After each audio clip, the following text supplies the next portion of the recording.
I would like now to give the floor to Her Excellency Mia Amor Mottley, Prime Minister of Barbados and Chair of CARICOM. And once again, Mia and our brother Andrew and all of you in the Caribbean, thank you. I know it's very early in the morning, but we appreciate that you have taken time to join us for this meeting. Thank you. Mia, you have the floor. Thank you very much, my brother. I promise you that I do things for you that I don't do for a lot of people. So I'm up early this morning for you. But I want to thank you and also to thank the Secretary General Chakoti for this his first Summit of Heads. And of course, our brother Dr. Tedros, who has been carrying the battle for all of us across the world by ensuring that the WHO is that entity, along with PAHO and CARFA, to right size, literally, our access as small states in this world. My brother, almost 6 months ago when we met in your beautiful city in Nairobi, I posed the question, does the ACP at this point of our destiny stand as a fast track to the future, or is it a relic of the past? My conclusion then was that the ACP had to be a main platform for our economic growth and development, that we had to coalesce our efforts and strengthen our partnerships so as to ensure our future, that we had to recognize that we are always stronger together, and further, that we have an obligation which still remains outstanding to settle a new and humane framework for dealing with migrants, particularly given the ever-increasing problem of the numbers of persons being displaced as a result of the climate crisis, and I suspect as we go forward as a result of this pandemic. Little did we know in December last year the extent to which this world would have changed in just a few months. The challenges which now confront our membership due to this pandemic are a true test of the spirit and the letter of this revised Georgetown Agreement and the guiding tenets of our Organization of African, Caribbean and Pacific States, tenets which are based fundamentally on the principles that we have heard so much about and will continue to hear about: solidarity, unity, and partnership. We once thought that advancing our global engagement as an international organization would represent a platform of the acceleration of our integration into the world economy. We now know that our organization, as we said in December, must be a central platform for our joint action to ensure our very survival and that of our people. The revised Georgetown Agreement therefore requires of us to advocate for a multilateral system which contributes to our economic growth and our sustainable development, and to strengthen our political identity as a coherent force in the international arena in order to advance the interests of our membership. In our declaration, which we declared the Nairobi Nguva Pajoma Declaration, we committed to focus on multilateralism, sustainable development, and growth. The COVID-19 crisis has shown, as you have said, my brother, undoubtedly, that we cannot afford to allow multilateralism to die. The global threats, the global diseases, the global crises all require multilateral collaboration, commitment, and responses. Our organization, 79 states. That is more than a third of the world's states. And we meet today to demonstrate our willingness and our readiness to offer solutions and to call for global solidarity in combating this pandemic and indeed in combating any future global challenges through better preparedness, prevention, and response. Today's virtual summit is an important extension of the work that we started in Nairobi in December. And I commend you again, my brother, for your foresight and initiative in convening this meeting, which will be remembered, I guarantee, for being an impetus for a truly global solution to the biggest crisis of our time. This is the leadership that the world has been asking for and needs right now. And as the largest bloc of developing states spanning 3 regions, and we all have reflected on the time zones, our organization has the authority and the credibility to champion the call for global solidarity for action.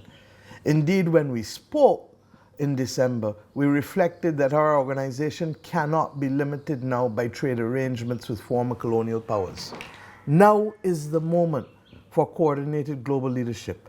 And I have called for a global leadership initiative that brings together not just governments, but other people of influence, because it is the behavior of individuals that has to change. And hence, it is not only the voice of governments that we need at this point in time. Indeed, we have recognized that that global leadership initiative, particularly in this 75th year after the United Nations was formed, is critical, since the United Nations and the Bretton Woods institutions reflected a world that is far different today from what existed at the time when those arrangements were settled. Most of our countries were not even independent at that point in time.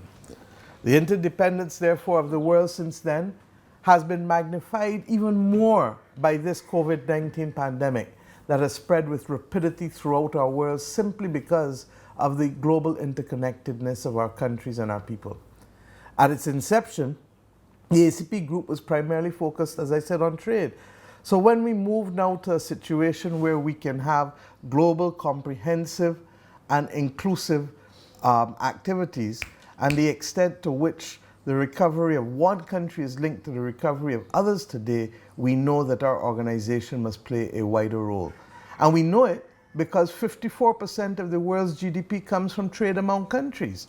Therefore, the well-being of our individuals and our citizens across our countries depends on the strength and continuance of trade that has been disrupted by this COVID-19 pandemic.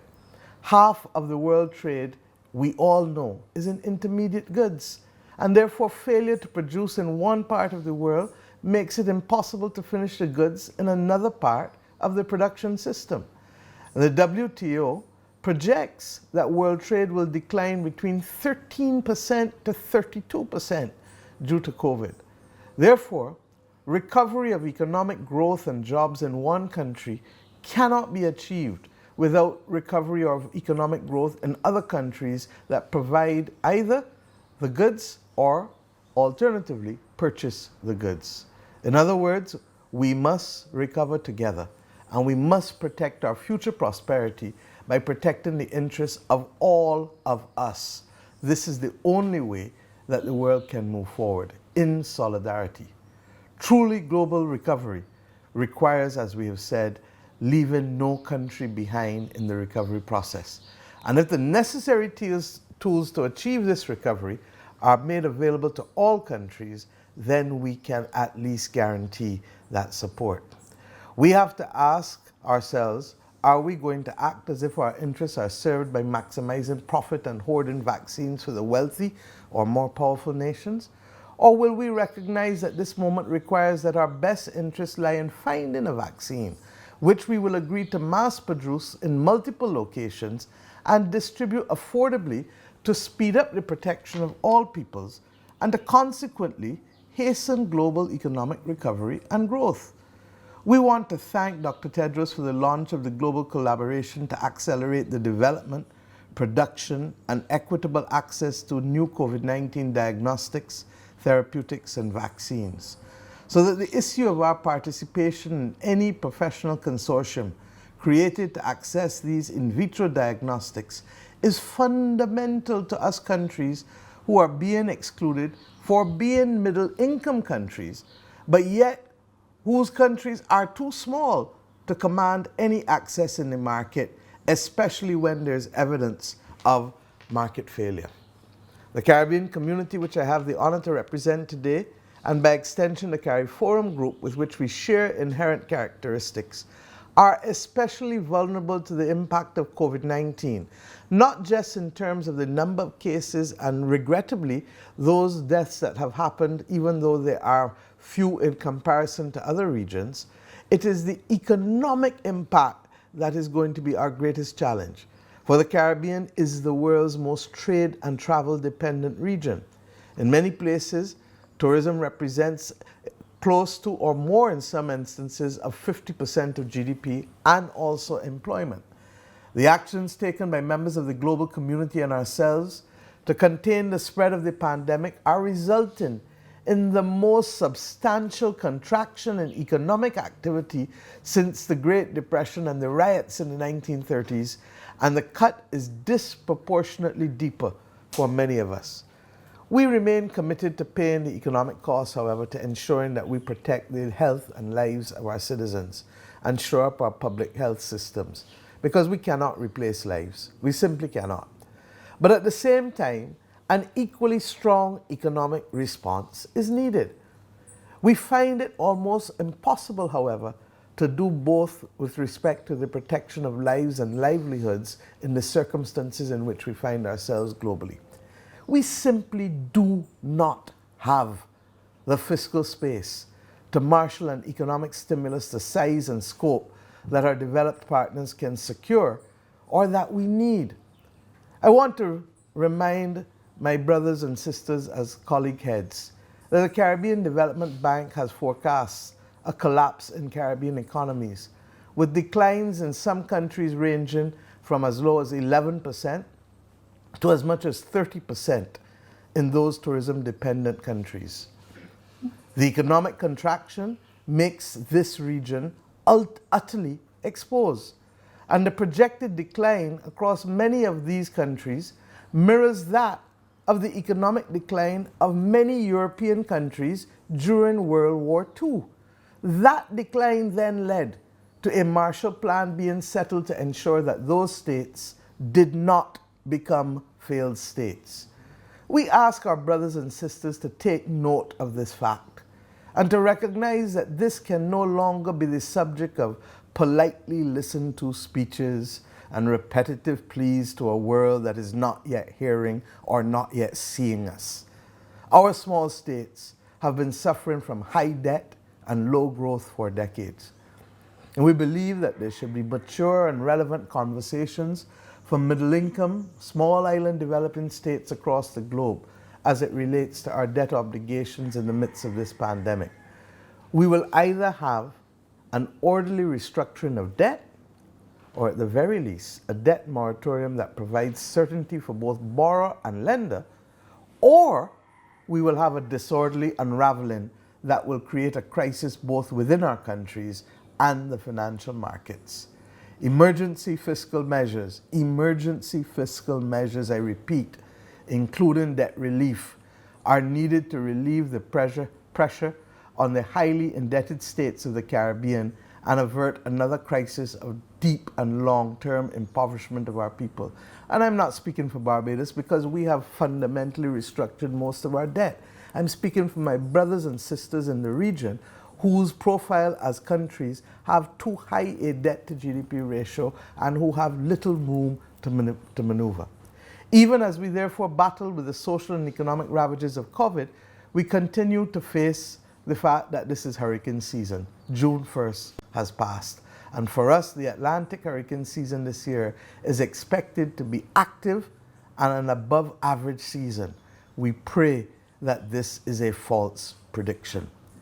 In addition, we are confronted with the recent unilateral action taken at this critical time in Europe to place members of our regional grouping, Barbados, Bahamas, Jamaica, a number of us, Ghana, on a shame list of high-risk third states deemed to have strategic deficiencies in anti-money laundering and counter-terrorism financing regimes that are supposed to pose significant threats to the financial system of the European Union. We reject that. But more so, we'd say that this is in spite of the fact that those nations whose names I've called and others in that shame list have already committed to working with the Financial Action Task Force on matters that are largely regulatory and in some instances, in the case of Jamaica and Barbados, depend on money supply and technical issues, but are not reflective of the scale of risk associated with a list of shame. It is our view that the list was not established in a transparent process with clear and concrete benchmarks. No one spoke to us. We read it in the international media. No one sent a diplomatic démarche to us, nor did it respect our right to be heard or allowed to prioritize ongoing reforms that we are doing to avoid being listed by anybody. The governments, my friends, of the Caribbean region reiterate their unequivocal commitment to cooperate with all states in the fight against money laundering and terrorist financing. That cooperation requires recognition by all of our sovereign rights under international law and respect by the European Union for the principles of good faith, equal treatment, non-discrimination, and due process, values which we share with the European Union. Left unchecked, the action taken by the EU would further decimate our economies, since our financial and international business sectors are key engines of growth for us in the Caribbean, and I must confess to you, was the only sector yet untouched by COVID until this unfortunate action was taken with the publication of this shame list. Finally, Mr. Chairman, I must repeat the Caribbean's call for a revised vulnerability index. Even when our circumstances deteriorate like now, there is no review or assessment mechanism that takes into account our inherent vulnerabilities. And despite these acute vulnerabilities, the region is being denied access to the support being given to those as vulnerable or even less so because of an outdated and ill-suited definition of vulnerability, namely historic GDP per capita. I have already said that it is flawed largely because it is like taking my blood pressure from 2 years ago and using it to determine my vulnerability to a stroke this afternoon. It is totally futile. Almost 30 years ago, we recognized that GDP per capita was a flawed measure, and we repeated it when we met in Nairobi in December. We, like others, feel now that who are now reflecting their plight and their anger as citizens who have not been seen and who have not been heard and who are now taken to the streets in the United States of America, they are reflecting their anger and disappointment as a result of the fact of not being seen and not being heard. We small island states know the feeling only too well, for we feel that we sound like a stuck record, and we recognize that no system that is ignored forever can flourish, and hence we find sympathy for the actions taken by those in the United States of America who are simply asking, in the words of Peter Tosh, for justice. It is clear, my brothers and sisters, that we need additional criteria to determine equitable access and fair allocation that truly measures our vulnerability in the middle of a pandemic and at the start of a hurricane season. I therefore warmly welcome the work recently undertaken by the Caribbean Development Bank to develop indices to assess the economic, social, and environmental vulnerability of borrowing member states. The bank's conclusion is that the multidimensional vulnerability index reveals that although many of our countries under review are classified as middle income, the economic security of these countries is highly vulnerable due to small size, economic and social structures, and openness to exogenous and natural disaster-related shocks. This evidence-based framework will be an important tool to assist us in determining development priorities and advocating access to affordable financial resources to build our resilience.